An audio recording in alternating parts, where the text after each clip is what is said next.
Hi everyone, Lucine again, and I'm here to show you all of the excursions that I've gone on in the Netherlands with my friends. Now these are excursions that I've gone on independently of CIEE, and we'll have another video explaining CIEE's involvement with the students and the programs they plan for us separately. So to start off, I'm showing you videos of Utrecht in the summer. Now, Utrecht is one of the older cities in the Netherlands, and my professors here have been telling me that because of the issues with overcrowding in Amsterdam, many people have been opting to move out to Utrecht, which is about a half-hour drive out of Amsterdam, and people commute from Utrecht to Amsterdam for their jobs. My friends and I really enjoyed this city, especially in the summer, which is when I'm showing you these videos from. It's very quaint, very small and cute. We went and had a nice brunch that I didn't videotape, wish I had. We walked around the parks that they have here, we got some ice cream, and really just enjoyed our time here in this small Dutch summer town.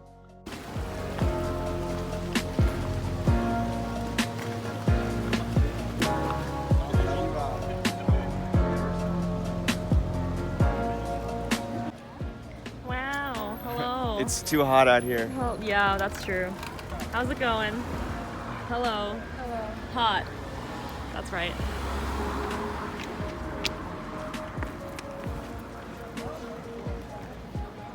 Welcome to my YouTube channel. That's Hey right. guys, how's it going? Guys, what's up? It's me. Pretty famous. And welcome back to my channel.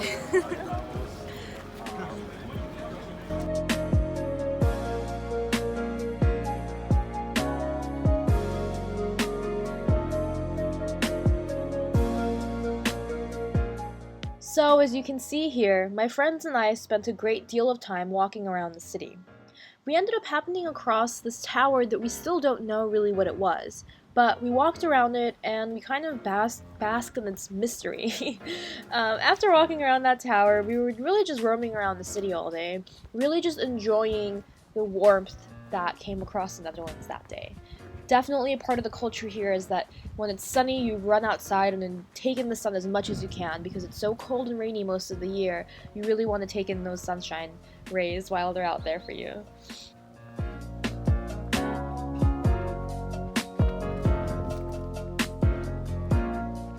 But as you can see, we were still really confused as to what this building was, and we tried to do some research but came to no success in terms of that.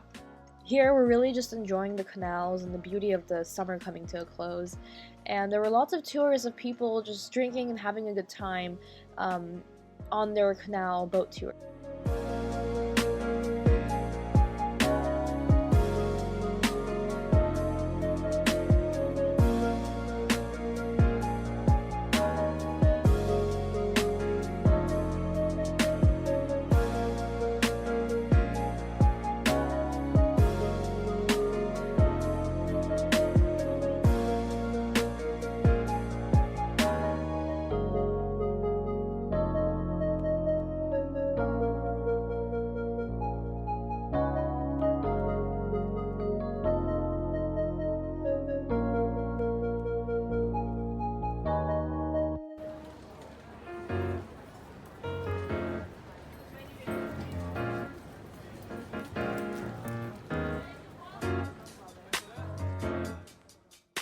Well, now that our walking tour of Utrecht is done, I have a question for you. Where could I possibly be headed now? Granted, I shot this video about a month after I visited Utrecht, maybe a little bit less, but I'm definitely on my way to somewhere very, very special. Some of you may know, or some of you may never have heard of this place. Before I reveal it, I'll give you some hints. It's very green and beautiful, kind of a given if you're in the Netherlands. It is a small town, you could even say it's a village. It's known for its waterways, and the main transportation used in this place is the boat. It was sunny, so there were lots of tourists, myself included, but I'm on my way in this town to the small place named Giethoorn. Giethoorn is in my opinion, a storybook village. It's so beautiful. It looks like it was drawn up by Walt Disney himself. It's a wonderful place, and I'll stop teasing you and show you first. Show you soon where I'm going. But I'm just showing you how I got there. It took 2.5 hours to get there from Amsterdam. From my housing at the Student Hotel Amsterdam West, I took the metro to Station Zuid, Station South. So from Station Zuid, I took the NS Sprinter all the way to Station Zvol. That was about 2.5 hours of a ride. And then from Station Zvol, I took bus 71 from Zvol all the way to Giethoorn. It was quite the journey, and to be honest, it was really liberating doing this by myself. I didn't go with any of my friends. My friend Sydney met me up later when I was there for a few hours. But I went by myself early on Sunday morning. It was honestly really fun. Because it was such a beautiful day, I really enjoyed watching the scenery on the train, even though it took as long as it did. I will also add, kind of as a tip for those of whom are watching this video with the intent to go to these places, I use the app 9292 to help me travel, to help me plan out my travels in Amsterdam, in the Netherlands.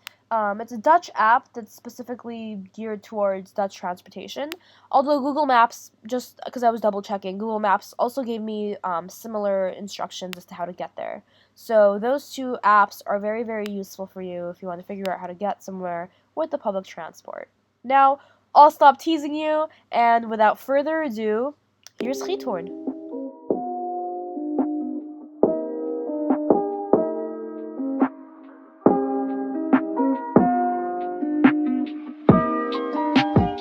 Giethoorn is a town that's become very popular in tourism in the past about, let's say, 50 years. It's a town that's composed of mainly canals and no roads, although a bike path was added at one point when the little town was really booming in its tourism. It has over 150 bridges, and most transport is done by water over all of the canals that you can see here. It's really a very picturesque place and very, very booming with tourism, especially in the summer and especially on a sunny day like this. So when I got there, I really just followed the groups of people walking towards a booth to buy a ticket for a canal tour. I paid about 13 euros for this tour that was an hour and a half long. It took me through all of the canals in Giethoorn as well as the outside area, showing us the lake and the nature in the area.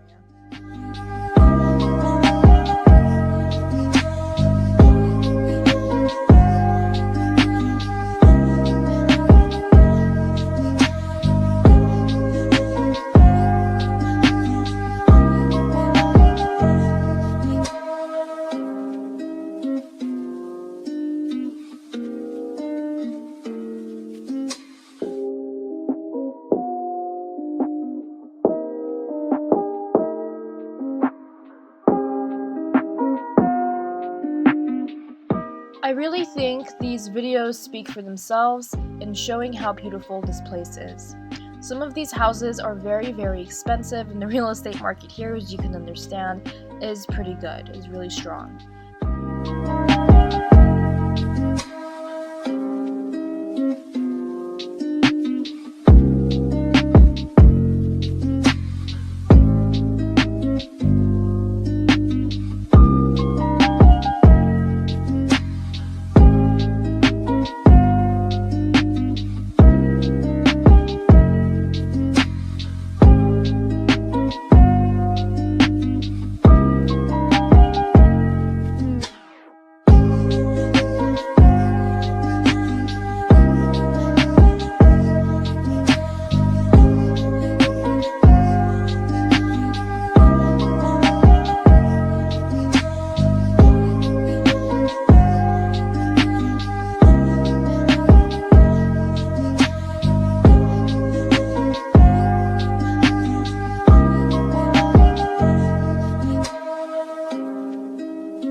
Yes, as surprised as I was to learn about bike traffic, for the first time ever I experienced boat traffic in Giethoorn.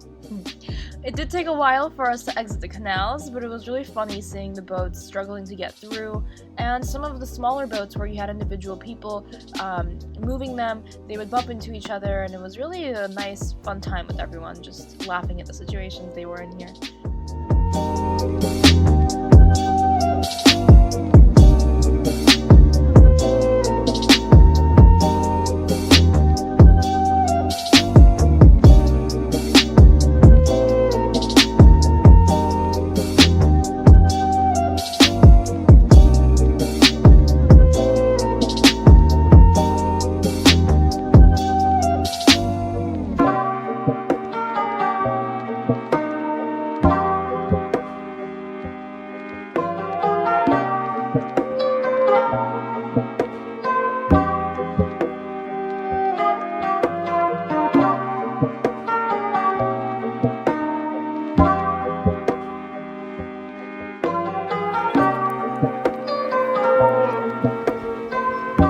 Last week we were in Germany. And now we're in the Netherlands. So I had left Amsterdam rather early in the day so as to make the most of the sunshine on that Sunday. Sydney caught up with me a few hours later and we hung out in the town, and we ended up going to a cafe and just really enjoying the sunshine in this beautiful, beautiful place. Wave to the crowd, Sydney.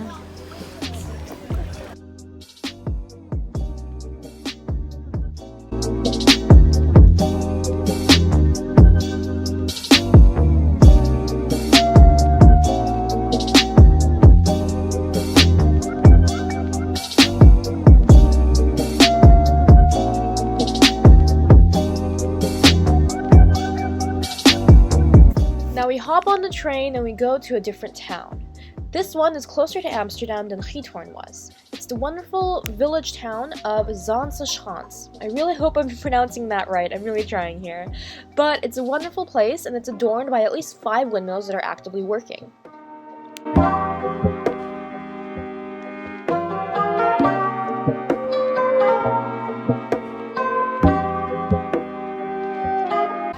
Hello. Hi. Hello. We are out here enjoying nature and nature. Yeah.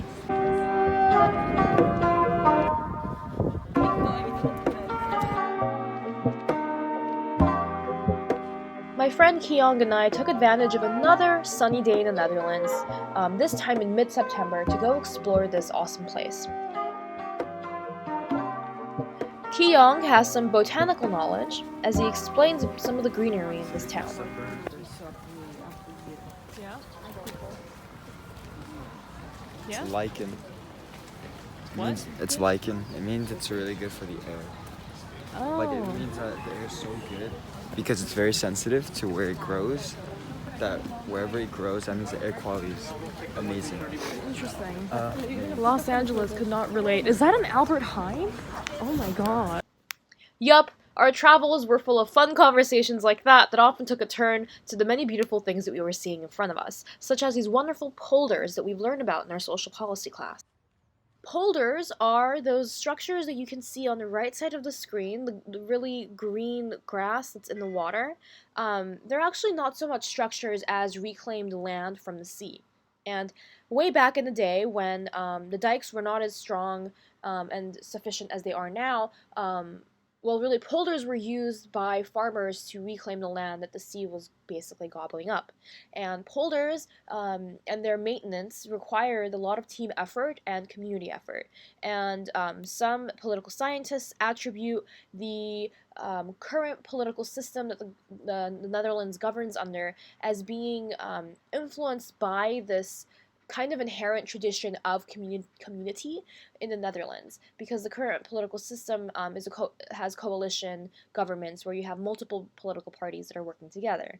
I know it's an interesting way to tie the nature to the politics, but really these things do influence each other, and it was quite fascinating being able to be there and learn about these things firsthand.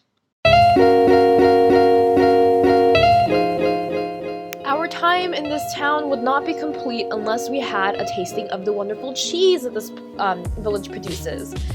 Here's me trying a lavender goat cheese, and I ended up really liking it and actually buying a piece when I was there.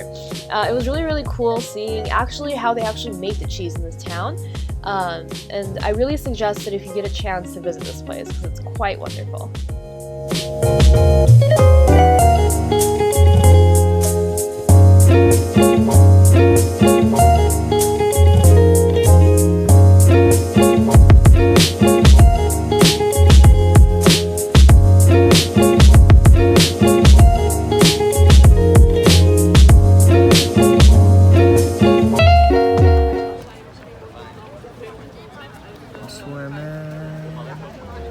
And of course, we couldn't miss out on the clogging going on here. This town also produces its own clogs, and they had a clog museum where they showed us exactly how these traditional Dutch pieces of clothing, well, shoes really, of course, are created.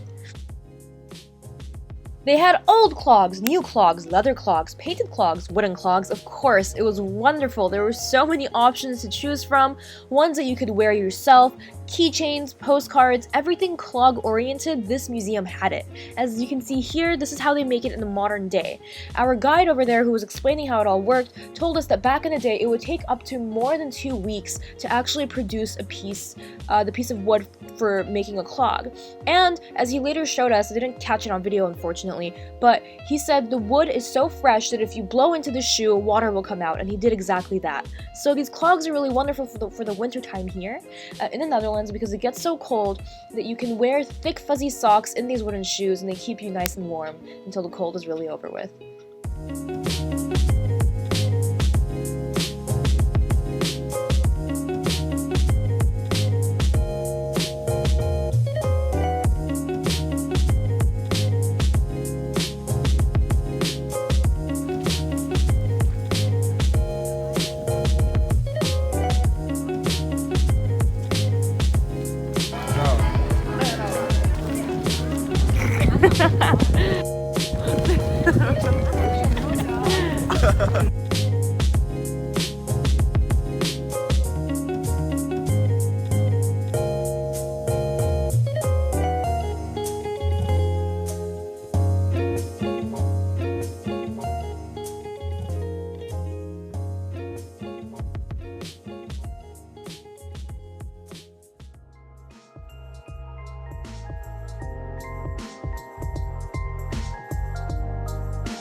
That same day, again taking advantage of the sun's shine that had come across the Netherlands, I decided to go to the town of Haarlem, a place that's really not too far from Amsterdam.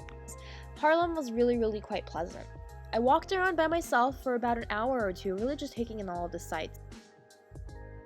This was right at the close of summertime, and the grapes were still in season, the flowers were still blooming, and it was really quite fun.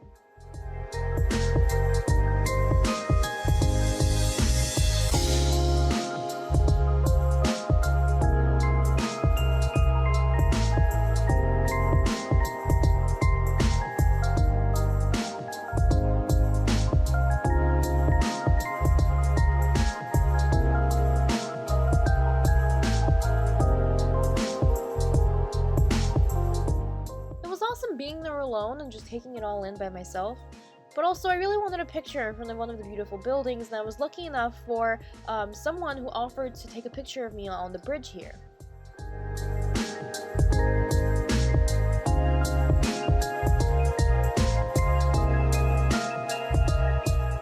I walked over the bridge and walked towards more of the water on this other side as I was reading about Haarlem's history on my phone. It was definitely a self-guided tour, but it was quite exhilarating just doing that on my own.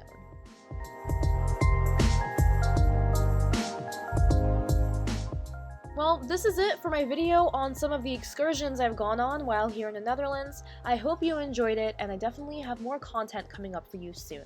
Stay tuned.